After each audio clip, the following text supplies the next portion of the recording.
Let's broaden our analysis and bring in Thomas Gift, Director of the Centre on US Politics at UCL in London. Thomas Gift, thank you very much for being with us. I'm thinking abortion, gun control, economy. There's no shortage of big issues in these midterms. Does one overriding subject stand out for you? Well, I think that it has to be the economy. As the election has got closer and closer and closer, voters have really zeroed in on the issue that is most important to them. And if you look at polling data, a huge percentage, more than any other issue, is economy and inflation. And that's not surprising. 8 to 9% inflation. This has been quite some time in the United States. Joe Biden, of course, initially said that it was just going to be transient, temporary. Turned out not to be the case. In recent months, we've seen significant rate hikes by the Federal Reserve trying to curb increases in cost. Democrats haven't been able to do it. And so Republicans have really been laying it on hard, trying to make the case that they are the party that can tackle this number one issue. And so far, it looks like the polls are swinging in their favor. Indeed. The issue that you've spoken about, the economy, one that was really picked up by the voters we heard from a moment ago in Georgia.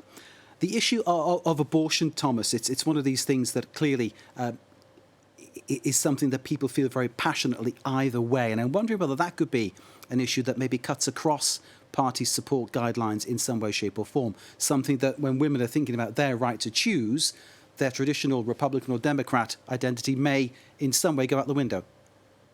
Yes, but at the same time, I think that the data are a little bit more nuanced here than is often presented. Certainly, Democrats thought that this was going to be a galvanizing issue for them in particular. And if we go back to the summer, we saw Democrats get a lot of money poured into pro-choice candidates. There was a referendum in the state of Kansas that protected abortion rights.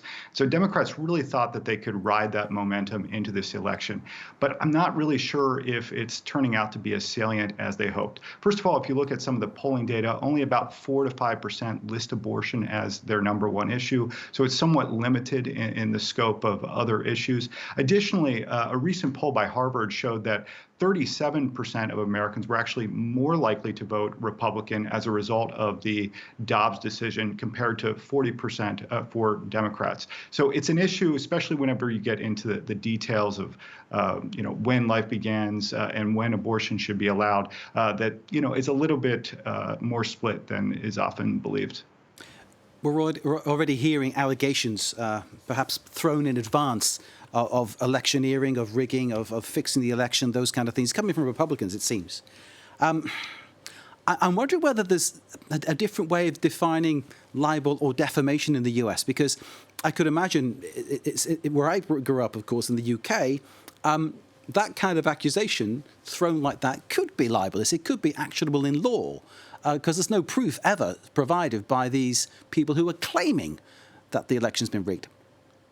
It's a really good question. The United States law on freedom of speech is quite broad. And so I'm not aware of any cases that have been lodged on this particular issue. Of course, it's something that is often talked about and discussed when it comes to social media, on Twitter, on Facebook, all this fake news and kind of false claims of election rigging that are made oftentimes by Republican candidates, those who are supportive of Trump. But absolutely, it is a huge concern. And I think it's particularly a large concern this year because looking ahead to 2024, a lot of state level races for governors and secretaries of state, those are going to be the individuals who will be responsible for certifying elections in the next presidential contest. And so, as we know, there are lots of election deniers on the ballot, a lot of individuals who think that Donald Trump had the election in 2020 stolen. And if a lot of them come to power and they have sort of responsibility over certifying these election results, we could be in store for an even more turbulent election, I think, in 2024 than we saw in 2020. Thomas Gift, Director of the Centre on US Politics at UCL in London. Thank you so very much indeed for joining us and sharing your analysis with us here on France 24. Greatly appreciated. Thomas Gift, thank you.